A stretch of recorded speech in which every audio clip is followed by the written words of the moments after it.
Hey, moron! Hey, moron! Dude! Look at me! I'm the waterboard, dude!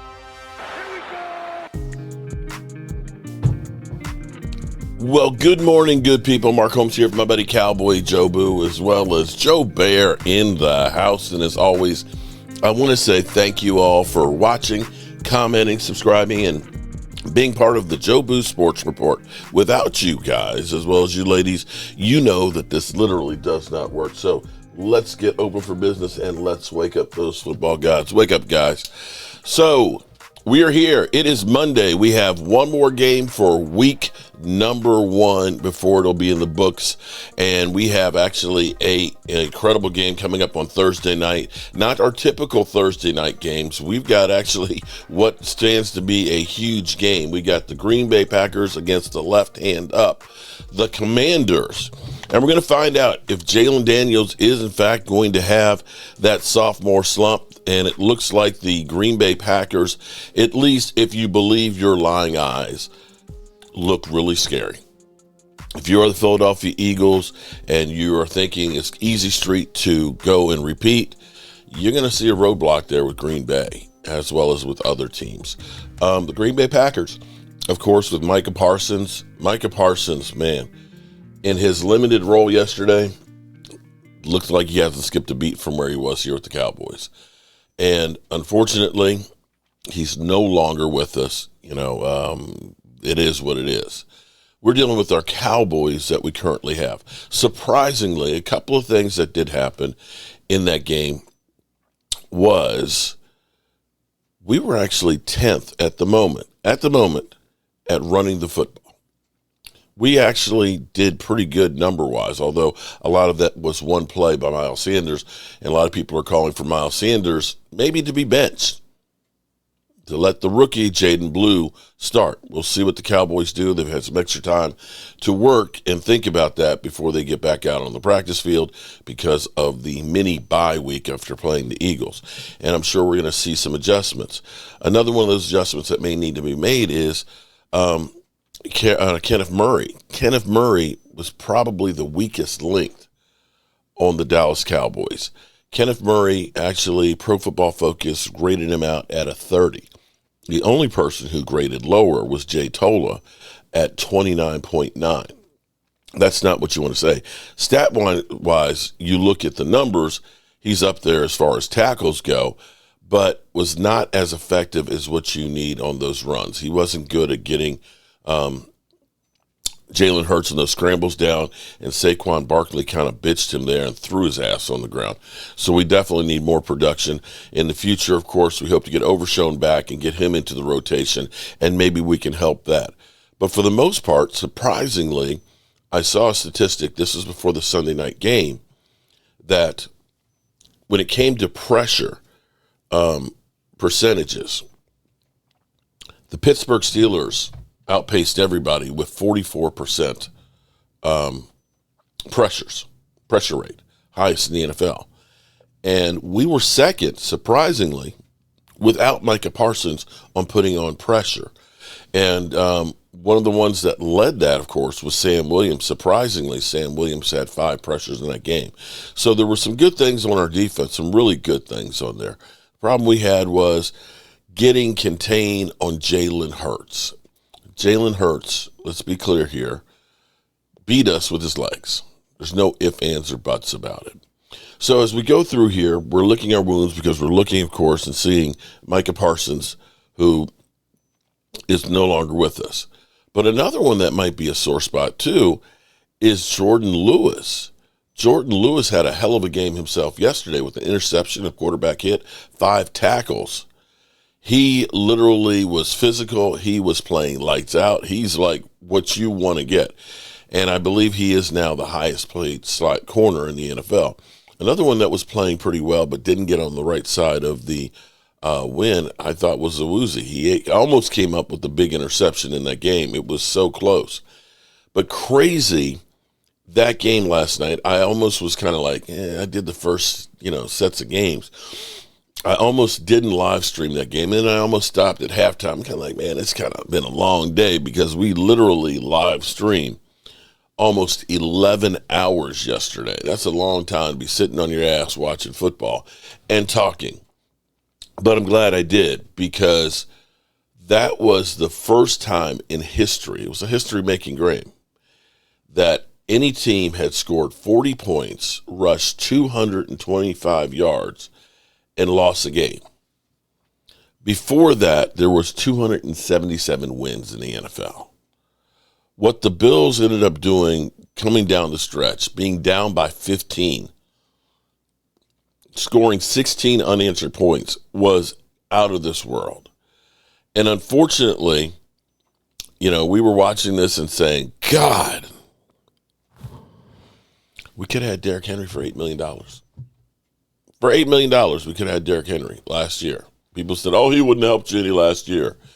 Well, he might have helped us this year, although it was his fumble that ended up creating the opportunity for the Bills to come back. And that happens. But I'll take 170 yards rushing with one fumble as opposed to 50 yards rushing with a fumble. So, yes, that was crazy. We have an opportunity in front of us, okay? When we looked at the schedule, we looked and we said, we've got the Eagles week 1. Almost everybody said, that's an L.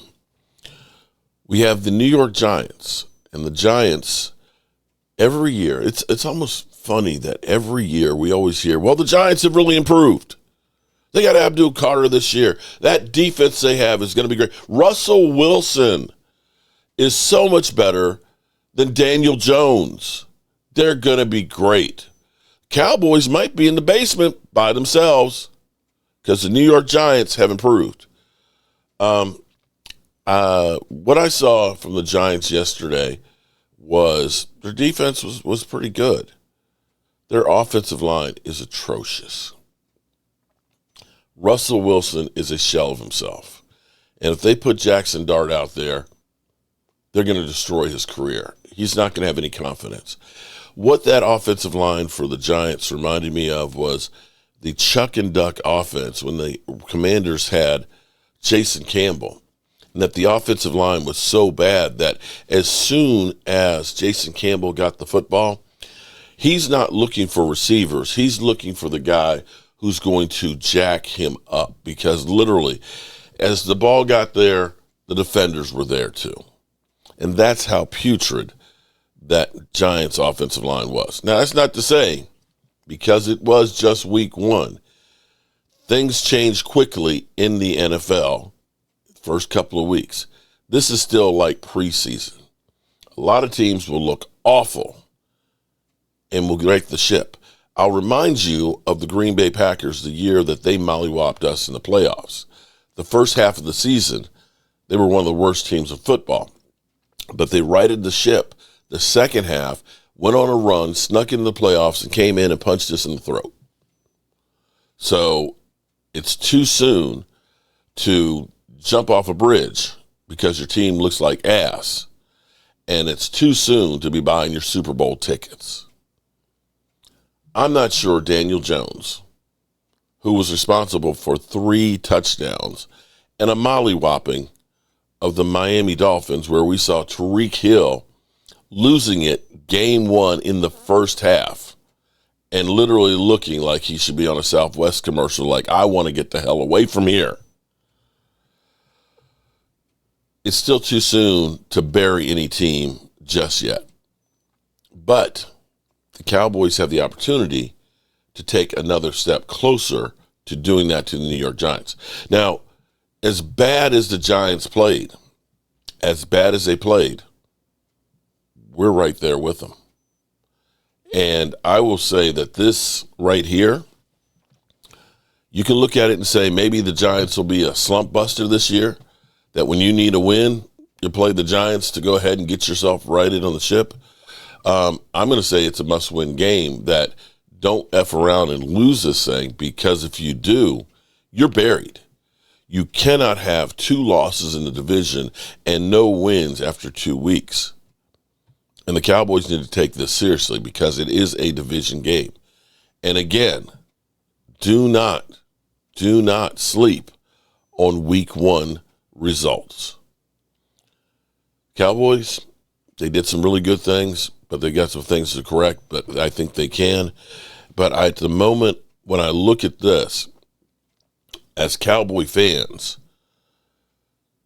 we need to see more from Jerry Jones right now. Right now, we feel good that we didn't get punked on our season opener. But we see Micah Parsons over here doing great things. Now, Kenny Clark, he did some really great things for us and definitely as a player. But we need to see some more. You don't just let him go and then we're just saying we got Kenny Clark and we stop. We need to go ahead and see, like, Tyler Smith's deal done so we don't deal with drama next offseason. And we need to see you actively looking to improve the roster. We must get better play from Kenneth Murray or the linebacker position than what we did if we are talking about going places. And Jerry Jones, of course, is still talking about, I believe this is a Super Bowl team. We could go to the Super Bowl. Well, if you're saying that, then follow it up with actions to help you try and get there. Now, I want to show something from Babe Loffenberg this morning on the drop, one of the drops from CeeDee Lamb. It may be that the pass wasn't even going to CeeDee Lamb. That was actually an overthrow by Dak Prescott to Jalen Tolbert. Let's go to the tape on this. Oh, my camera's not working. Okay, hold up. Broke ass media in full effect. Broke ass media. Damn.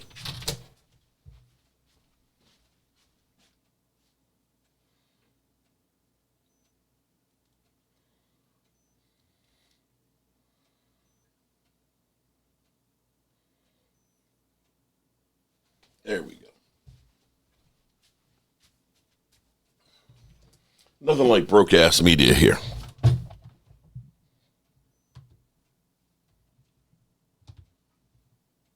This is a CeeDee Lamb drop with about 2.5 minutes to go in the fourth quarter.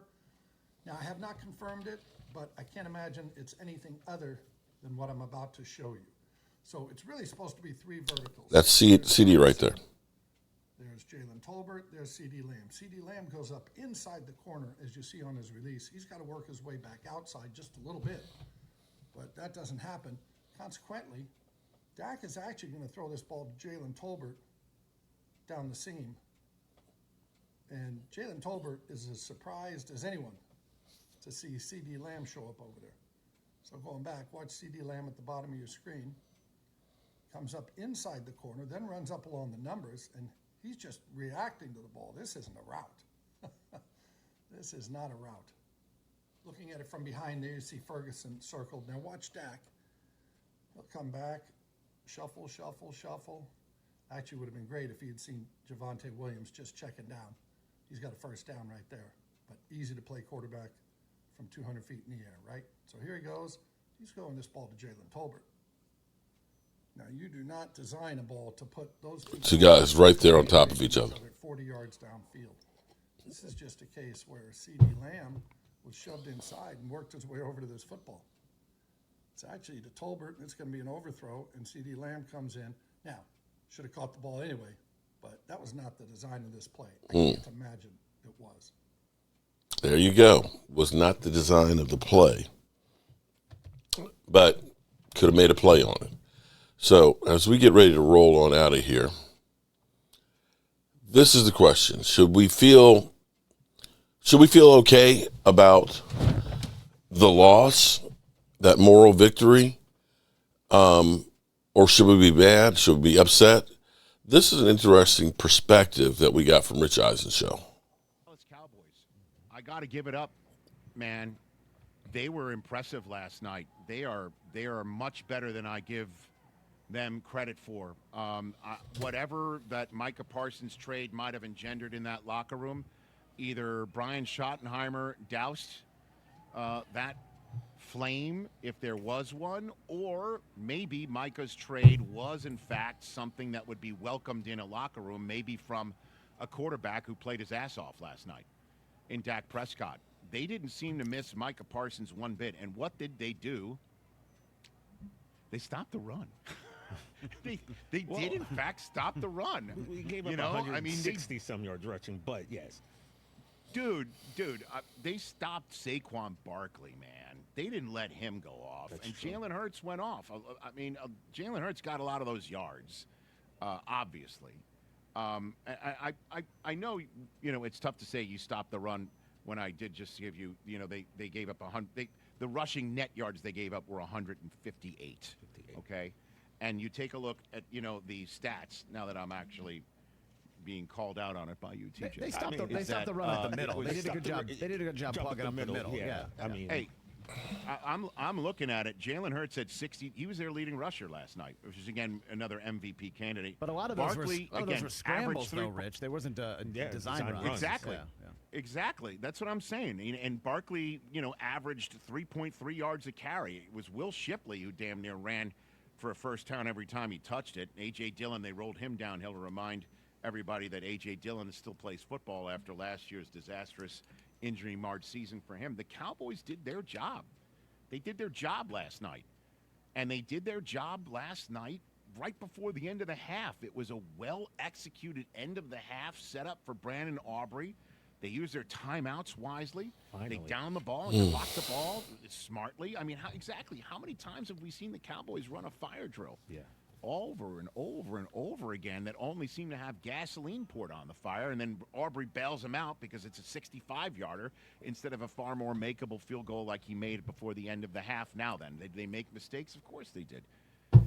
Of course they did. I mean, Miles Sanders he ripped off that big-time run for the 49 Dallas yards. Cowboys, 49-yarder, and then, a red zone fumble that killed him. I mean, absolutely killed him. If they had turned that into points, then their last drive of the game wouldn't have been for a touchdown. They could have just set up Aubrey for some 70-yarder to maybe win it. Had they scored a touchdown instead of fumbling it in the red zone, that changes the dynamic of that game considerably, especially because as soon as he fumbled it, the lightning came and an hour delay hit. Yeah. I mean, it was the worst time. I mean, had they called the delay, for the delay after that Cowboys score, everyone would have been sitting in the locker room off of something like that, as opposed to a field flipper, a momentum changer, and the Cowboys, obviously, the CeeDee Lamb drops is a lot of what people are talking about today, because had CeeDee made, I'm going to say that last catch that could have happened was a real tough grab. Yeah. I mean, that was a real tough grab. It was the one over the middle that Dak put it right in his hands that, I don't know, he made this motion after he popped up that, the guys on NBC didn't mention it, but I was sitting in my hotel room here in Brazil, and it looked to me as if he was saying he may have lost it in his eyes, but that is not what he was bringing up after the game. He did a lot of chest tapping on the sideline and gave the "my bad" press conference soundbite. Man, that's terrible. Honestly, I feel like, I can't point no fingers at nobody else, you know what I'm saying? And I take full accountability and everything else that come with it because, as for me as a player, I prayed for moments like that, you know what I'm saying, and the ball to come my way. And obviously for me to not come up with it, it stings a little bit. But I will tell you, if you think I'm not coming back any times harder than this, you got another thing coming. And as a matter of fact, listen, I know he's going to use this as whatever, fuel for his fire. I'm sorry, man, for you, TJ, because this was in your grasp. Yeah, it was. Not to, borrow an poorly used phrase right here, but he grabs one of those, and this is a different story that we're talking about today. The Cowboys had a massive opportunity. Their run game, we'll see what it looks like next week against the Giants, because I'm imagining, Big Dex isn't going to spit on Dak in the, right after the kickoff, and that he's going to play, all 60 minutes. But other than those drops and the fumble in the red zone, the Cowboys looked really good, man. And you got to be happy about that. You got to be happy about it, that you saw signs of life, and that they also seemed to take a cue from Brian Schottenheimer to execute. And the play calling seemed smart. There wasn't a head scratcher that you've seen over the last few years. There's nothing that we're talking about. Moral victory. Mess. All we're talking about is it was right there. Dak looked really good. He was aggressive at the end when he needed to be. He made some throws. The run game is there. They stopped the run with Saquon Barkley. And Schottenheimer had this to say after the game about CD and the team's chances moving forward. Well, I still think we can win a Super Bowl. That's the goal, Todd. It's not going to change. I mean, we got the right type of guys. We got good players. Again, like I said, you saw what we're capable of in the first half offensively. You saw what we're capable of in the second half defensively. We just got to put the game together in a more complementary fashion, because that's what we're capable of. And, we lost the turnover battle. That affects some things, right? We lost 1-0, and, we're all about the ball, and we got to protect it better and got to try to create some takeaways on defense. I mean, we will see moving forward. They go home, and we all know they've played worse at home than they have on the road. But the fact that they made it this close, maybe, TJ, that's why I did not hear from Karl Anthony Towns at all last night. And there might not be any horn band coming into the studio today yet. Not a single. Dang it. Not a single lick. The stage is set up and obviously everything. they're at Chicago. I know, right? They're at Chicago, home for Green Bay, at the Jets, at Carolina. You take a look at the way that the Cowboys played last night, and you really have to really feel good about their home date against the Giants, despite losing this one in Philadelphia, TJ. Yeah, look, I can look at this from the disgruntled fan point of view and be like, you played well, but we lost, which we did. We did. There are some things that give me hope. Jalen Hurts, I'm not an all-22 guy like you always say. I'm not a tape watcher. I did see massive holes in the middle of our defense where Hurts, like Chris said earlier, he was able to go around, score touchdowns, and get loose. I'm going to imagine that the defensive coordinator, this team will, make those adjustments on defense so that doesn't happen again. And that, Rich, that gives me hope that I think the problems that we had can be fixed. So, yeah, I'm kind of, I was a little down yesterday, like not knowing what to expect, but I do have a little bit more hope today. I mean, I think as well as you played, the one thing that really stood out, you kind of needed a pass rusher last night. Yeah. And, that would have helped if you had 11 out there. Surprisingly, the 33rd team, defenses that put pressure on the quarterback, 40% of their opponents' dropbacks in week one. Steelers, 44% of the time. Cowboys, 42% of the time. Falcons, 40.5%, and Broncos, 40%. So I don't know what to tell you. They were able to, in the second half, they were able to get Jalen off the spot, and you could see, like Eberflus was blitzing Diggs from the corner spot. They were bringing some people in directions that Jalen wasn't seeing. It's just, I have a feeling, guys, we're going to see Jalen Hurts do this to everybody. And it's not just the Dallas Cowboys. Yeah, but do what? Because he wasn't winning the game with his arm. Devontae Smith not involved. A.J. Brown absolutely not involved. They had one big play to Jahan Dotson of all people. That is not sustainable. So, I don't know. The Eagles really didn't impress me that much on offense. Hurts is awesome, and I think he's going to be in that MVP conversation, but he really did it with his legs last night. And Chris, is that more of a knock on Hurts, though, or maybe looking at maybe this Dallas defense was better than everyone gave them credit for? Maybe, or just Philly kind of kept it super vanilla and bland, knowing what they have coming up, tough games, Lions, Chiefs. Maybe that's an element, too. I don't know that the Lions is as tough as it's going to be. Anything vanilla. I think Dallas is just better than we think. You just got to tip your cap. And Jalen Hurts, I would disagree. I thought he did win his game with his arm. He didn't make any mistakes, and he won the game with his legs more than his arm, that's for sure. Third career game with 2 or more rushing touchdowns and a completion percentage of 80 or more, which is the most by a quarterback since 1950. No other quarterback has more than one such game in his career. Maybe we're just seeing the ascension of somebody so special that Michael Jordan's there with him, and, they're putting his shoes on Jalen Hurts, and we're beginning to see the ascension of a really insanely talented and special player that I think saved the Eagles' night. Hey, you made it all the way to the end. Thanks for that. Yeah, we did. We made it all the way to the end. I think the Cowboys are going to be okay. It's just going to take, some time and some work and possibly a little bit extra. Cowboys need to go ahead and look at seeing how can we continue to improve the roster. We need more from Jerry Jones. As always, I appreciate y'all, and we'll be live streaming tonight, 9 o'clock Eastern. And if you became a new channel member, not a subscriber, a channel member, make sure you guys email me at cowboysmark94gmail. Tonight we'll be giving away one of our autographed plaques and things. But we want to make sure we get your shot glass and your squeeze star out, because the Cowboys definitely make you drink, and they will definitely stretch you out. I got to get out of here. Peace. I can't stand it anymore. I've got to get out of here. I've got to get out of here. Calm down. Get a hold of yourself. Stewardess, please let me handle this. I've got to get Calm down. Now get back to your seat. I'll take care of this. Calm down. Calm down. Get a hold of yourself. Doctor, you're one on the phone. Everything's going to be all right. Please. Sister, please, I'll handle this. Yourself.